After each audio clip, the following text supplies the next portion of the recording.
Jangan lupa like, subscribe, dan aktifkan lonceng notifikasinya. Assalamualaikum warahmatullahi wabarakatuh. Alhamdulillahi rabbil alamin. Wa bihi nasta'inu ala umurid dunya waddin. Ashhadu an la ilaha illallah wahdahu la syarika lah. Wa ashhadu anna Muhammadan abduhu wa rasuluh al-mab'uus rahmatan lil alamin.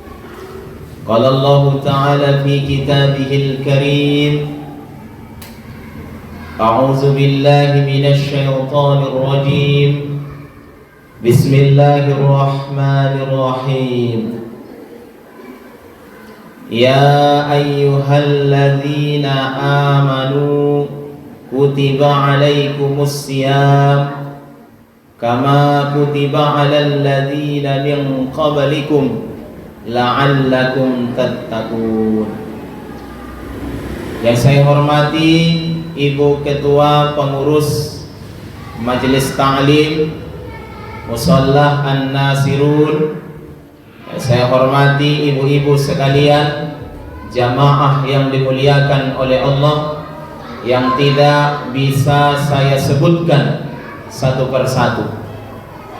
Para ibu-ibu sekalian, jamaah yang dimuliakan oleh Allah, karena sekarang ini ibu, kita sudah berada pada pertengahan bulan Sya'ban. Mungkin dalam hitungan 2 minggu ke depan, insya Allah kita akan dipertemukan oleh Allah kembali dengan bulan yang sangat mulia, yaitu bulan suci Ramadan.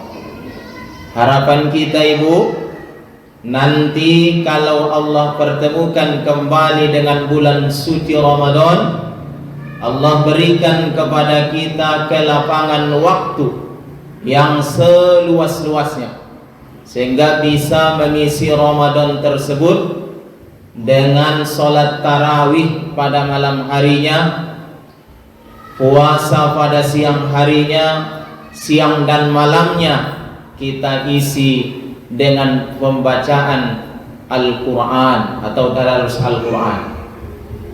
Para ibu-ibu sekalian, jamaah yang dimuliakan oleh Allah, karena sudah dekat waktunya Ramadan ibu, kita mau mengulang-ulang kaji namanya.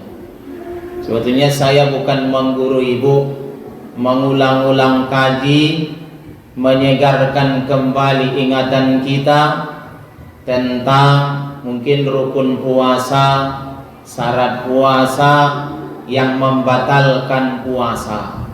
Karena kalau kita beribadah itu ibu, butuh ilmunya.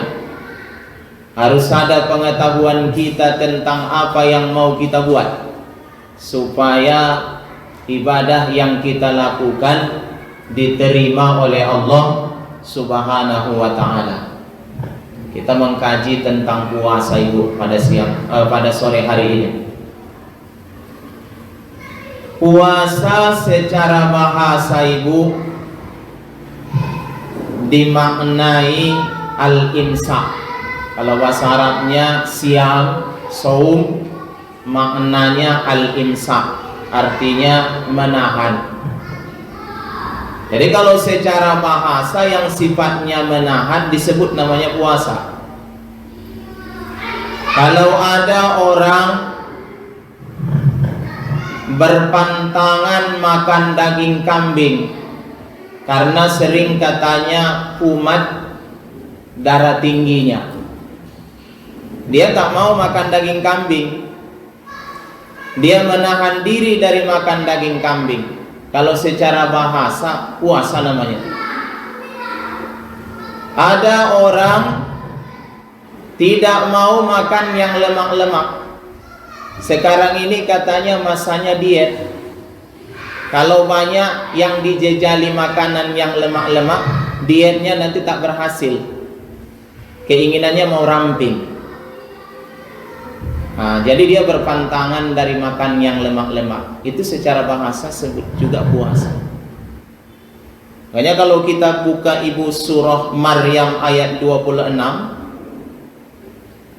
rupanya puasa ini bukan termasuk ibadah yang baru. Sebelum Islam pun datang, sebelum Nabi kita Muhammad diutus, perintah puasa ini sudah pernah juga diperintahkan kepada orang-orang sebelum kita, termasuk ibu-ibunya Nabi Isa alaihi salam, Maryam. Allah mewahyukan kepadanya, Maryam, kalau nanti ada masyarakat yang bertanya kepadamu tentang status anak yang kau lahirkan ini, bilang saja, inni nazartu lirrahmani walan ukallimal yauma insiya. Aku bernazar kepada Tuhanku yang Maha Pengasih, tidak akan berbicara dengan seorang manusia pun. Nah, itu tak mau bicara, membisu, itu secara bahasa termasuk puasa juga namanya. Tak mau bicara dengan orang lain, puasa dari berbicara berarti. Tapi apakah puasa yang dimaksud dalam ajaran Islam itu seperti itu? Tentulah dalam ajaran Nabi kita Nabi Muhammad, Ibu, ajaran puasa itu sangat komplit. Ada aturan-aturannya, ada batasan waktunya, mulai dari masuknya waktu subuh sampai terbenamnya matahari atau masuknya waktu maghrib. Dan di samping itu ada aturan-aturan yang perlu juga kita perhatikan, perlu kita indahkan. Jangan main terobos saja, karena ada rambu-rambunya, Ibu. Secara istilah apa puasa itu, Ibu? Al-imsaku 'anil muftirat min tulu'il fajri ila ghurubi syamsi ma'an niyah. Yang disebut puasa itu adalah menahan diri dari hal-hal yang membukakan puasa, yang membatalkan puasa. Mulai kapan? Mulai terbitnya fajar, masuknya waktu subuh, sampai terbenamnya matahari, disertai dengan niat. Itulah puasa. Para ibu-ibu sekalian, jamaah yang dimuliakan oleh Allah. Jadi kalau seseorang itu wajib berpuasa, Ibu, dia harus memenuhi syarat. Ada syarat puasa, ada rukun puasa, ada syarat sah puasa, ada yang membatalkan puasa, ada sunnah puasa, ada yang membuat makruh puasa. Nah, tapi nggak mungkin kita kupas, Ibu, dalam kesempatan yang singkat ini secara keseluruhan. Mungkin hanya beberapa poin saja nanti yang akan saya sampaikan. Syarat sah puasa itu, Ibu, yang pertama Islam. Kalau ada orang di luar Islam, akidah dan keyakinannya, dihajarnya satu harian persis waktunya seperti waktu yang kita gunakan berpuasa, tapi sayangnya agamanya bukan Islam, puasanya sia-sia, tak diterima oleh Allah, karena dia tidak mengucapkan passwordnya. Password supaya amalan diterima, haruslah mengucapkan password masuk Islam. Ucapkanlah syahadatain. Kalau dia tak mengucap syahadat, berarti tak masuk Islam. Berarti walaupun berpuasa dia persis waktunya seperti waktu yang kita gunakan, ditolak puasa tersebut, dalam artian batal. Baru yang kedua, tamyiz. Tamyiz itu sudah bisa membedakan mana baik mana buruk, mana tangan kanan mana tangan kiri. Itu biasa anak-anak 7 tahun udah bisa membedakan itu. Mana telinga kanannya nak, nah, tahu dia. Mana kaki kirinya nak, tahu dia. Kalau anak-anak 7 tahun berpuasa, kira-kira sah nggak puasanya, Bu? Sah puasanya, tapi anak itu belum wajib berpuasa. Sahkah puasanya? Sah, tapi belum wajib untuk berpuasa. Wajibnya dia nanti berpuasa di saat dia sudah baligh, sudah dewasa kalau bahasa kita. Baru selanjutnya, Ibu, yang ketiga, bersih dari darah haid dan nifas. Kalau ada perempuan yang sudah dewasa datang bulan atau halangan, walaupun besar keinginannya, sangat berambisi mau menuntaskan Ramadan selama 1 bulan, walaupun keinginannya sangat tinggi, dia berpuasa, puasanya tak diterima selama dia halangan. Baru selanjutnya ibu, pada waktu yang diperbolehkan berpuasa. Karena ada ibu 5 hari di dalam Islam yang dilarang, diharamkan kita berpuasa. Walaupun ada orang yang sosok alim, hebatnya, saya ini biar rasanya mantap, saya selesaikan puasa 1 tahun penuh. 5 hari yang dilarang itu pun dikerjakannya. Bukan dapat pahala, justru akan mendapatkan dosa. Termasuk diantaranya ibu yang haram berpuasa, kita ulang-ulang kaji. Hari apa ibu? Hari Raya Idul Fitri. Orang lagi senang-senangnya hari raya, dia berpuasa pula. Nah, hari Raya Idul Fitri atau 1 Syawal, kalau berpuasa bukan dapat pahala, justru ditimpakan dosa, dapat dosa. Baru yang kedua termasuk Idul Adha 10 Zulhijjah. Walaupun besar keinginan mau berpuasa, tak usah berpuasa, tidak dapat pahala, justru dapat dosa. Baru tambah 3 hari lagi bu, hari Tasyrik, genap jumlahnya 5 hari kita dilarang berpuasa. Jadi itu yang perlu kita ingat ibu.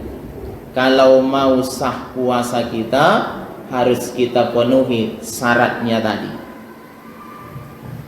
Para ibu-ibu sekalian jamaah yang dimuliakan oleh Allah. Jadi pertanyaannya ibu, apakah setiap manusia, apakah setiap orang Islam wajib berpuasa?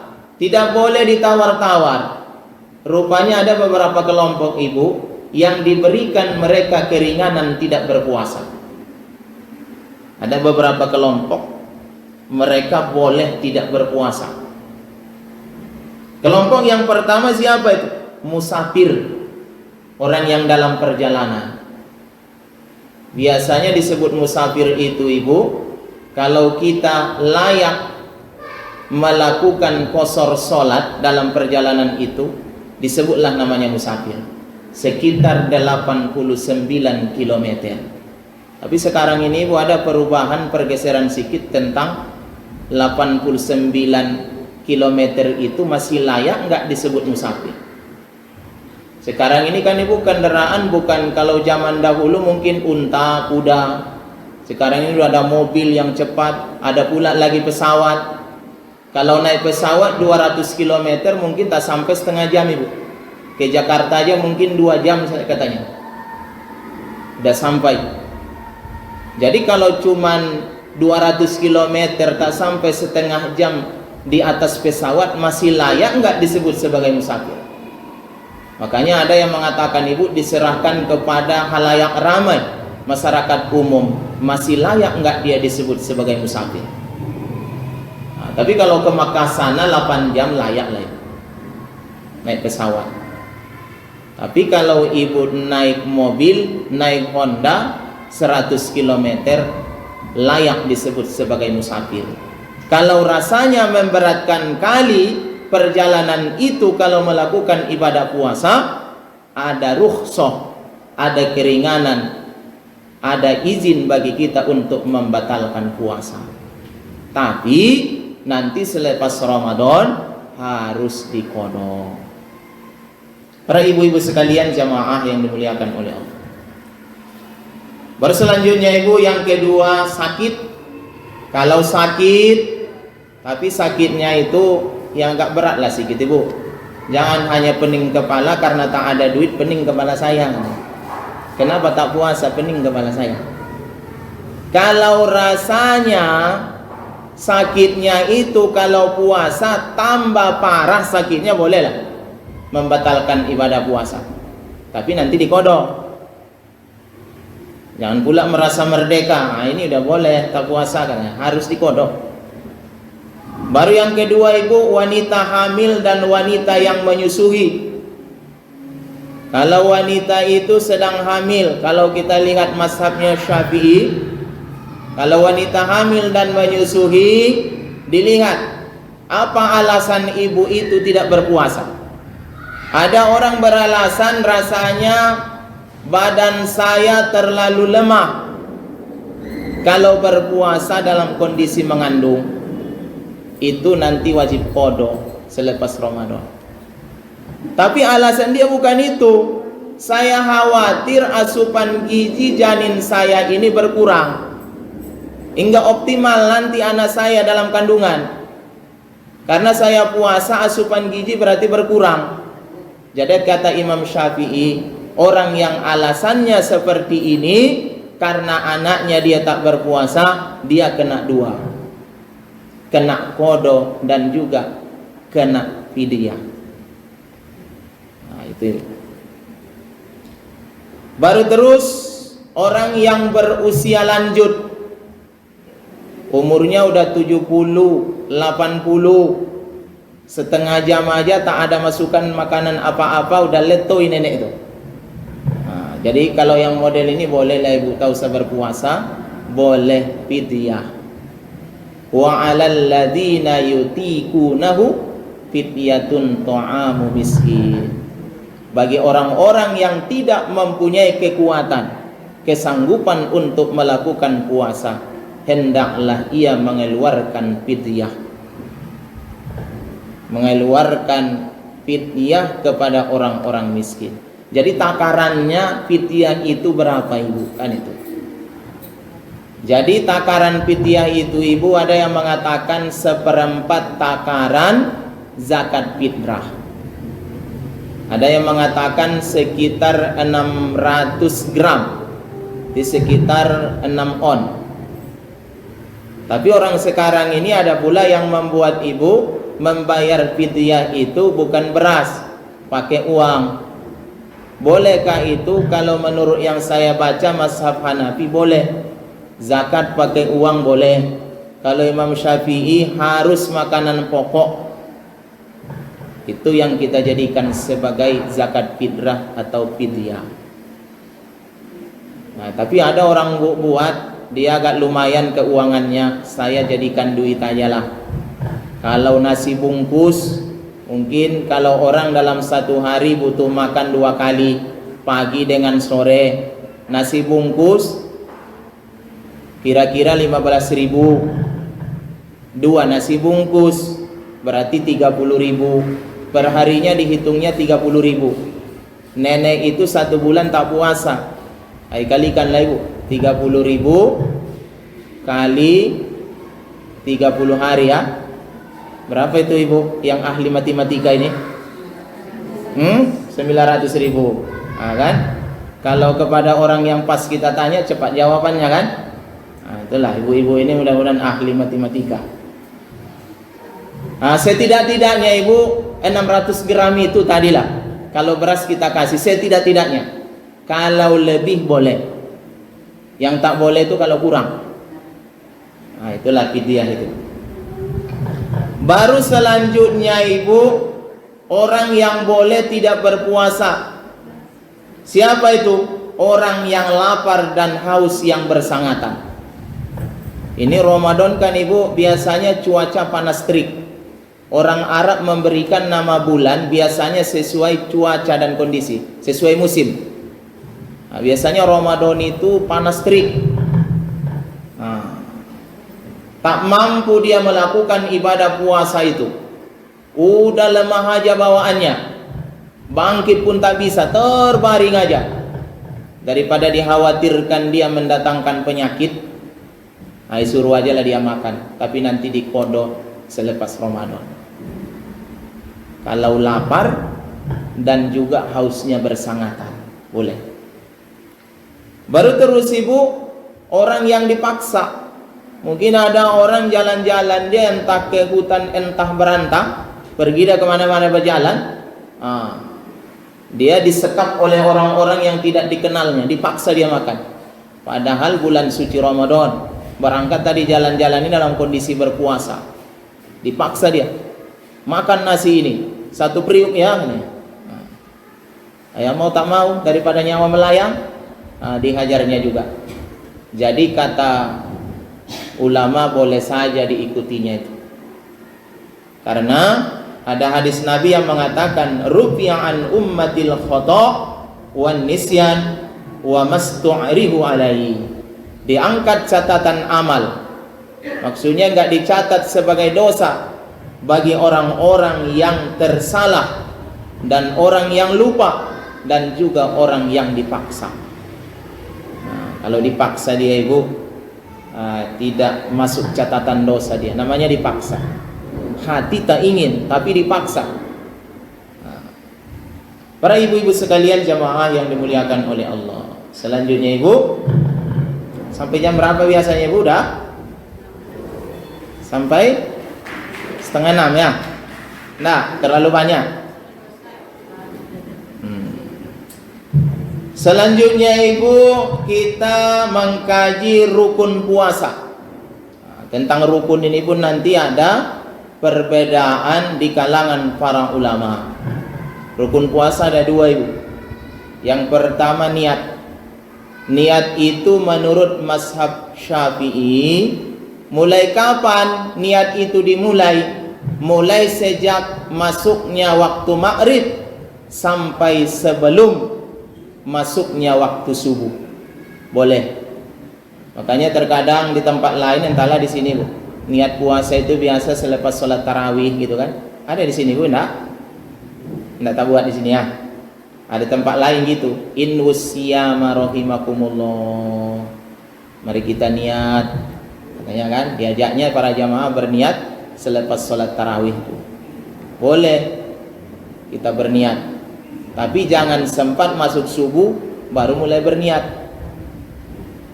Jadi kalau ada orang yang tidak berniat puasa ibu malamnya, itu Imam Syafi'i mengambil hadis man lam yubayyitis siyama qabla al-fajri fala siyamalah. Siapa orang yang tidak berniat puasa pada malam hari, maksudnya sebelum fajar, sebelum subuh, fala siyamalah, maka tidak ada puasa baginya. Jadi malam hari itu memang harus niat ibu. Tapi ada juga ulama juga ibu yang memberikan kelonggaran. Kalau memang orang tersebut tak berniat malam itu, bukan disengaja, tapi lupa, keenakan tidurnya, mulai dari maghrib itu udah dihajarnya tidur, ngorok bunyi-bunyi lagi. Istrinya tetangga sebelah sempat terganggu juga. Mungkin terlalu capek dia kerja sampai subuh. Udah habis waktunya berbuka, barulah dia terbangun. Tak sempat berniat. Bagaimana itu? Jadi ada ulama yang mengatakan boleh saja niatnya dia pun walaupun sudah masuk waktu. Di luar mazhab Syafi'i mengatakan boleh saja karena dia nggak sengaja. Dia mengambil dalil walaisa alaikum junahun fima akhta'tum bi walakin ma ta'ammadat qulubukum. Al-Ahzab ayat 5. Maka tidak ada dosa bagi orang-orang yang melakukan kesalahan karena silap. Tapi yang mendapatkan dosa itu adalah orang-orang yang menyengaja sesuai dengan kehendak hatinya. Kalau itu tak ada ulama yang mengatakan sah puasanya. Kalau disengaja tak berniat dia malam, disengajanya, itu tak sah puasanya. Para ibu-ibu sekalian jamaah yang dimuliakan oleh Allah Subhanahu wa taala. Baru selanjutnya ibu, rukun puasa yang kedua, menahan diri dari segala hal yang membatalkan puasa. Ini perlu kita kaji ini. Selepas ini nanti bolehlah kita tutup. Yang pertama ibu, yang membatalkan puasa itu makan dan minum yang disengaja. Kalau tak sengaja makan minumnya, puasanya tak batal. Ibu biasanya jam 9 pagi suka buat kopi atau kopi susu atau kopi apa lagi, kopi dangdut mungkin lah. Ibu buat kopi biasanya jam 9 masuk Ramadan, karena udah terbiasa buat kopi jam 9, dibuatnya kopi jam 9, tak ada yang ingatkan. Di seruputnya kopi itu udah habis 2/3, barulah teringat, rupanya Ramadan ini. Kalau seperti itu kasusnya ibu, tidak batal puasanya. Tapi kalau yang disengaja pura-pura lupa, pura-pura tidak tahu, pura-pura dalam perahu, pura-pura tidak tahu, kalau itu batal. Kalau yang tak sengaja makan minumnya, itu tak batal. Tapi biasanya ibu kalau udah 3 piring tak batal juga, katanya tak mungkin itu. Biasanya separuh jalan, separuh aja piring itu habis sudah teringat. Jadi kalau kasusnya tidak disengaja ibu, kata Nabi tidak batal. Man nasiya wa huwa sha'imun fa akala wa syariba falyutimma shaumahu fa inna ma at'amahu Allahu wa saqahu. Siapa yang lupa sedangkan dia sedang berpuasa, dia makan dan minum sedangkan dia kondisi berpuasa, maka hendaklah ia menyempurnakan puasanya. Lanjut, itu bahasanya, lanjut puasanya. Fa inna ma at'amahu Allahu wa saqahu. Sesungguhnya makan dan minumnya itu adalah makan dan minum yang diberikan oleh Allah. Allah kasihan, lihat nenek itu dan letoi bawaannya di siang hari. Kasihan dia melihat hambanya. Ini nampaknya ini Allah lah yang tahu ibu ya, kondisi kita kan. Dibuatnya lupa berbuka kita. Itu nggak batal bu kalau lupa. Terus yang kedua ibu, yang membatalkan puasa itu muntah dengan sengaja. Diambilnya benang jahit, dikulum-kulumnya, muntah ya. Itu batallah puasanya ibu. Itu disengaja. Tapi kalau tak sengaja masuk angin tiba-tiba muntah. Tapi ada yang menyarankan ibu, kalau kita muntah, yang ada di mulut kita keluarkan semua, jangan ditelan. Keluarkan yang ada di mulut ya. Kalau dalam perut jangan pula. Jadi kata Nabi, man jara'ahul qai'u falaysa alaihi qada'un wa man istaqa'a 'amdan falyaqdi. Siapa yang tidak sengaja muntah, maka tidak ada qada puasa baginya. Tapi siapa yang sengaja membuat muntah, falyaqdi, hendaklah ia mengqada puasanya. Itu. Mungkin kalau ibu jalan-jalan yang sebangsa orang yang mudah mabuk, asal tercium bau asap kendaraan langsung mual ya, muntah, itu kan tak sengaja ibu. Kecuali didekatkannya pula hidungnya ke knalpot mobil tu kan, dekat dia situ. Rupanya knalpot mobilnya hitam pula, ikut macam badut jadinya ibu tu kan. Mudah-mudahan jangan adalah yang buat seperti itu kan ibu. Karena bermacam-macam ibu masyarakat kita ini, kadang saya asap mobil itu wangi sama saya kan, bagi sebagian mual pula. Ini model manusia beda-beda ibu. Jadi kalau ada yang berbeda dengan kita, jangan kita salahkan. Itulah kekuasaan Allah, itu punya selera yang berbeda.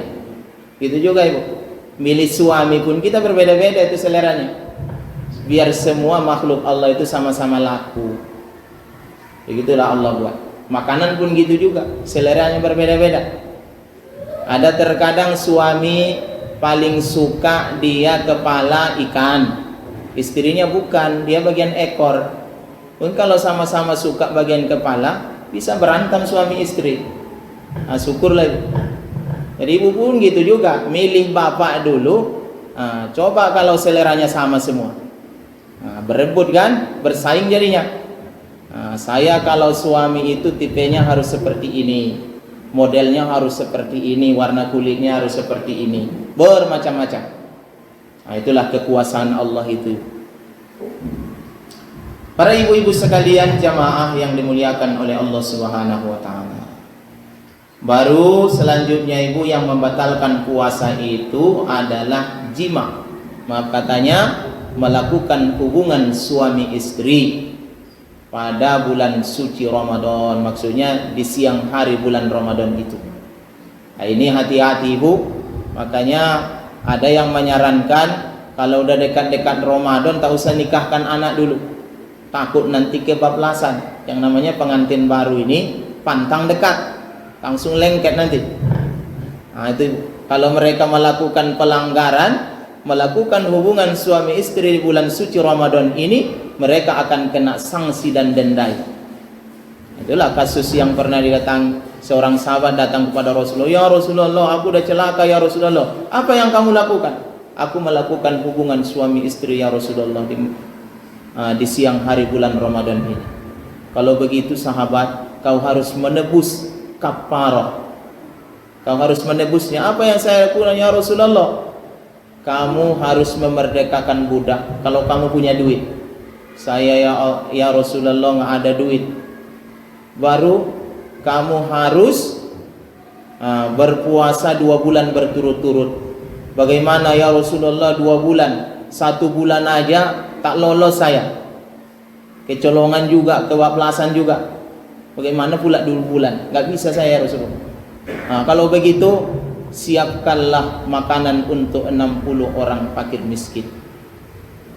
Kepada siapa saya serahkan ya Rasulullah? Kepada orang yang miskin di daerah. Nah, di daerah saya tak ada lagi yang paling miskin ya Rasulullah. Cuman saya yang paling miskin di situ. Kalau gitu sama kamu aja, bawa sama keluarga. Nah, itulah. Jadi kena sanksi nanti. Siapa yang berani-berani melakukan itu tadi, melakukan hubungan suami istri pada bulan suci Ramadan. Jadi yang jadi pertanyaannya lagi ibu, kalau sempat terjadi pelanggaran itu pada siang hari bulan Ramadan, kafarahnya bagaimana? Siapa yang kena sanksi? Apakah laki-lakinya dan istrinya juga? Jadi kalau menurut mazhab Hambali ibu, seperti kata Imam Ibnu Qudamah, orang yang melakukan hubungan suami istri pada bulan suci Ramadan, maka dua-duanya kena sanksi. Suami istri sama-sama harus mengeluarkan kafarah. Tapi kalau Imam Syafi'i, yang mazhabnya kebanyakan dianut oleh orang di tanah air kita ini, sanksi itu hanya diberlakukan bagi suami saja. Para ibu-ibu sekalian jamaah yang dimuliakan oleh Allah, baru selanjutnya ibu keluar darah haid. Datang bulan perempuan tersebut, walaupun sudah hampir asar datangnya, berarti batallah puasanya. Tapi ada ulama yang menyarankan sunnah juga perempuan tersebut menahan diri. Maksudnya tak usah dia berbuka dulu. Tujuannya apa? Untuk menghormati orang yang berpuasa. Nah, itu ada nilai ibadah, berarti itu disunnahkan dia tetap menahan diri. Nah, jangan pula mentang-mentang diberikan keringanan, pamer pula dia bawanya mejikomnya depan rumahnya kan? Nah, dibuatnya meja pula di situ. Nah, tunjuk-tunjukkannya, merdeka saya hari ini. Gitu. Nah, jadi para ibu sekalian jamaah yang dimuliakan oleh Allah. Baru selanjutnya ibu keluar darah nifas. Darah nifas ini biasa keluar orang yang melahirkan. Baru yang ketujuh ibu adalah gila. Orang yang gila tengah hari batallah puasanya. Orang yang pingsan tengah hari pun batallah puasanya. Karena mereka nggak bisa melanjutkan puasa. Baru selanjutnya ibu orang yang murtad. Orang yang murtad yang keluar dari Islam. Orang yang keluar dari Islam bagaimanapun besarnya amalannya, walaupun sudah menggunung amalannya, maka semua amalan itu akan sia-sia, akan gugur dengan sendirinya. Karena yang diberikan balasan amal itu hanyalah orang-orang yang Islam, orang-orang yang beriman. Kalau di luar daripada Islam, walaupun mereka baik, tidak akan dimasukkan kepada catatan amal sebagai orang yang berbuat baik. Hanya nanti ibu yang ada itu mizan, yang ditimbang itu hanyalah orang-orang Islam. Di luar orang Islam itu nanti persis macam jalan tol, tak ada ditimbang-timbang, langsung masuk aja. Kemana kaplingannya, diarahkanlah ke sana. Mungkin demikian aja ibu, terlalu panjang lebar pun nanti justru khawatir juga kita nanti ibu kelelahan pula mendengarnya kan. Terlalu banyak bicara orang kadang kelelahan juga gitu. Ada pertanyaan ibu? Kita tutup. Tak ada. Alhamdulillah. Tak berat juga tugas saya kan? Apa ibu?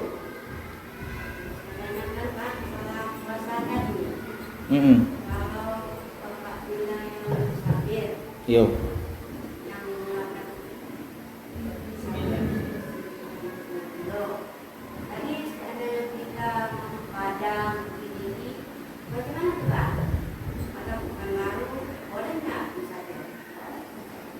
Oh, kalau macam ke Sumbar bisa lah ibu. Tapi kalau ibu naiknya tergantung naiknya naik apa ibu. Kalau ibu naik pesawat nggak wajar juga disebut musafir tuh. Karena paling setengah jam di atas pesawat itu udah sampai dah. Yang dikatakan lamanya musafir itu apa? Adanya saya begini selama yang 15 hari. Kalau musafir juga namanya apa? Oh, yang 15 hari itu. Ya, itu pun ibu dalam perbedaan pendapat juga sebetulnya itu. Ada juga yang mengatakan masih layak juga disebut musafir karena dia tidak tetap di sana, katanya kan. Ada juga yang membatasi ibu, kalau selama itu nggak disebut lagi musafir. Tapi kalau ibu 15 hari itu pun ada rencana mau pulang lagi ke Dumai, bukan untuk tinggal selama-lamanya di sana, ada juga pendapat mengatakan itu musafir juga. Tapi kalau saya pribadi sebetulnya ibu, biarpun orang yang musafir itu diberikan keringanan, rukhsah tentang puasa dan juga mengqashar sholat, saya lebih memilih amalan yang biasa saja. Karena rasanya kan nggak terlalu memberatkan. Itu sebetulnya ibu hanya Allah berikan keringanan itu biar kita tak terlalu berat. Kalau zaman dahulu kan ibu naik unta apa segala macam di padang pasir itu terasa panas, memang terasa kali perjuangannya. Tapi kalau rasa-rasanya apalagi zaman sekarang ini ibu, nggak terlalu memberatkan, lebih dipilih puasa dan tak usah mengqashar sholat lah kan gitu. Tapi sebetulnya ibu, puasa itu apakah saya ambil rukhsah atau keringanannya? Boleh kita ambil, boleh juga tidak. Itu pun dalam perbedaan pendapat ulama juga. Ada rasanya kalau nggak memberatkan, alangkah lebih baiknya lanjut saja puasa. Kan ada seperti itu juga ibu pendapat. Jadi mana yang rasa ibu nyaman aja lagi. Ayo.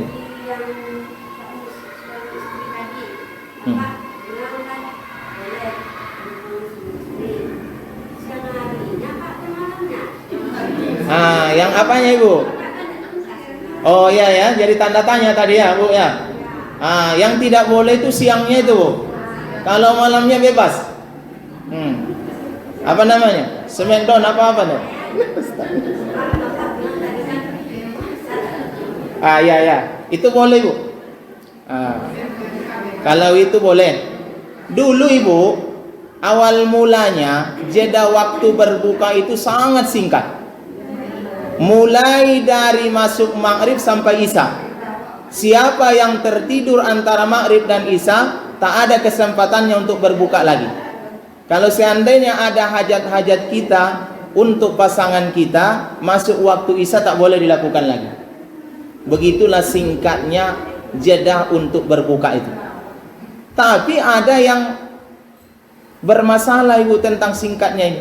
Ada namanya Qais bin Sirma. Qais bin Sirma ini siang harinya dia terlalu capek di kebun kormanya.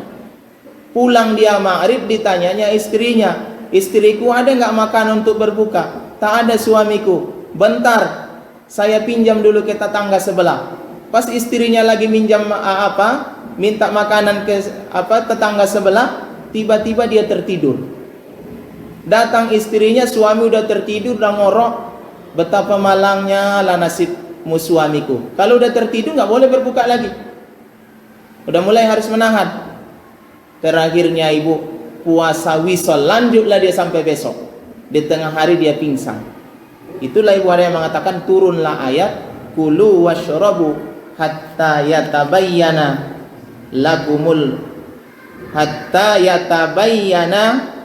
lakumul khaytul abyadu minal khaytil aswadi minal fajar. Makan dan minumlah kamu sehingga nampak jelas mana benang putih dan mana benang hitam, yaitu masuknya waktu fajar atau waktu subuh. Diperpanjang jeda berbuka itu. Seperti halnya Umar dulu pernah juga itu kejadian, maaf katanya dikumpulinya istrinya, rupanya sudah masuk waktu Isya. Dilaporkannya kepada Rasulullah. Itulah ibu dikasihlah keringanan, begitu panjangnya. Mau masak pola ibu pun satu kuali bisa. Masih masak tuh. Mau makanan yang bermacam-macam sampai satu lusin macamannya bisa. Begitu panjangnya waktunya ibu. Mulai dari maghrib sampai sebelum subuh. Nah, mungkin demikian aja ibu jawaban saya, mudah-mudahan ibu bisa memahami. Ini Pak, waktu masih muda ya Pak ya. Puasa itu wajib ya Pak ya. Kalau enggak kan harus diganti, wajib diganti ya Pak ya. Ini karena masih muda-muda, pertama ibu belum tahu gitu Pak ya. Setahun, 2 tahun, 3 tahun sampai udah 2 hari enggak dibayar puasanya yang lampau-lampau itu Pak. Itu macam mana punya puasa yang telah lalu itu. Kedua, dah tua nih mungkin karena sering mendengar Pak ya, sadar kan gitu kan. Dibayar itu tuh, kita bayar puasa Senin Kamis itu tuh niatnya kalau ya Pak ya. Untuk mengangsurnya bu ya. Ya tak terlampau berat, bisa juga itu termasuk trik juga untuk melunasi yang lewat-lewat ya, hutang-hutang tuh ya, berarti diangsur.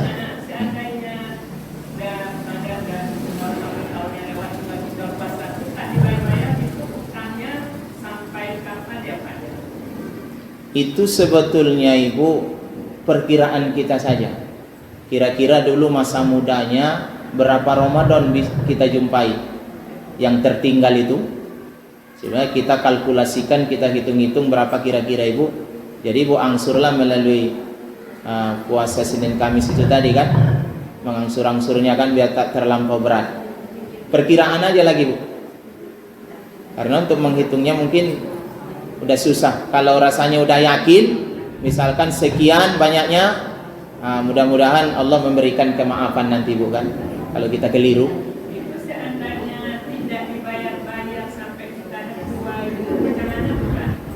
Udah tua untuk puasa pun tak bisa lagi, udah fidyah aja lagi bu, kita nggak bisa melakukan lagi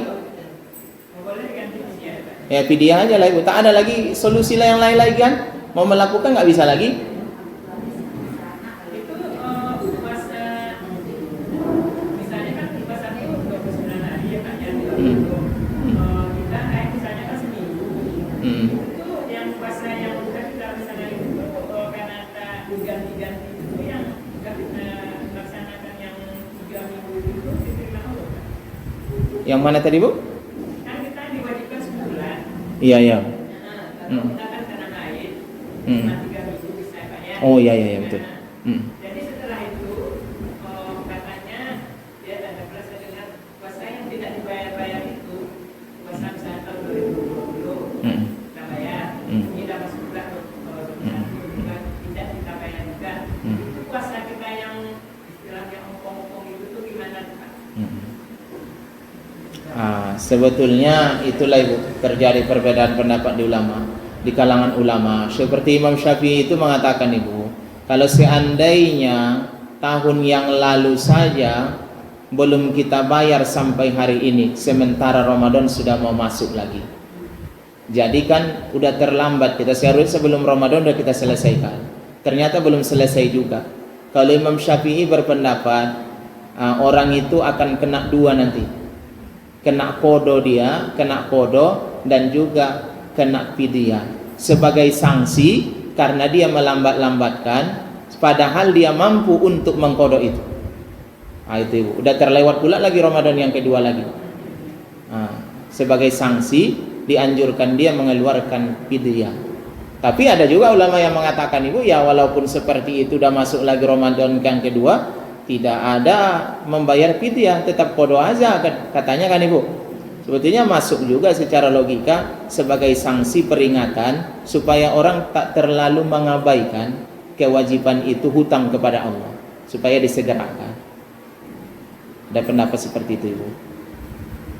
Jadi terserah ibu lah ibu, mungkin ibu entah mengkodo puasa secara pelan-pelan atau ibu anggaplah bersedekah ibu pula sebagai penebus.